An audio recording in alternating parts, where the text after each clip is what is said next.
مرحبا بكم. انتظرت قليلا قبل أن أتحدث عن قمة الكلاسيكو، عن خسارة برشلونة أمام ريال مدريد يوم أمس. أول شيء، برشلونة ظهر بشكل سيء.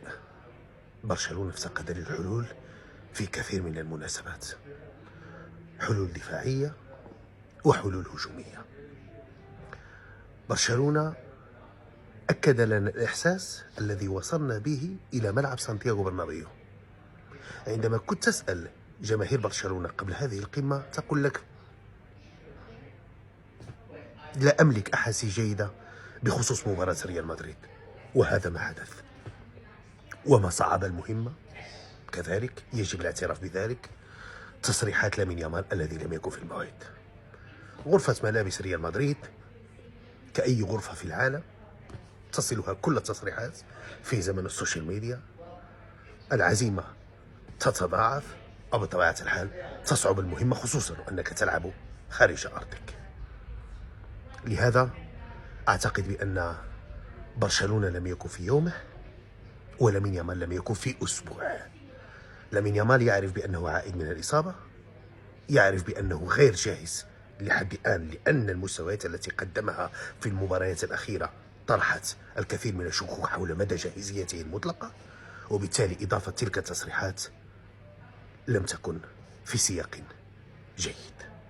أولا لأنه فعلها قبل مباراة البرتغال في دوري الأمم الأوروبية وخسرت إسبانيا.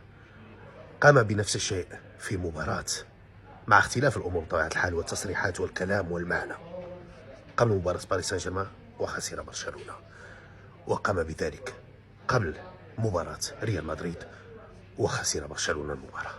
لهذا أعتقد بأنه يجب أن يعود برشلونة إلى برشلونة الموسم الماضي، برشلونة الذي كان يتحدث في الميدان، برشلونة الذي كان يحكم خطة إن قام بها. موضوع التسلل أصبح يعرفه الجميع، مثل ما عرف الجميع موضوع التيكي تاكا قبل سنوات. لهذا فليك مطالب بإيجاد الحلول.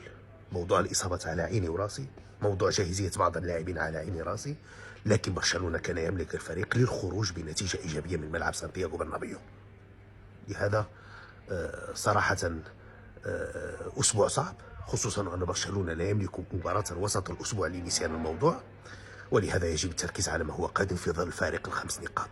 وفارق ال5 نقاط أمام ريال مدريد الذي يعرف كيف يحسم مبارياته التي في المتناول ستكون المهمة صعبة وإن الموسم طويل. لكن دعونا نقول برشلونة يجب أن يعالج الكثير من الأمور.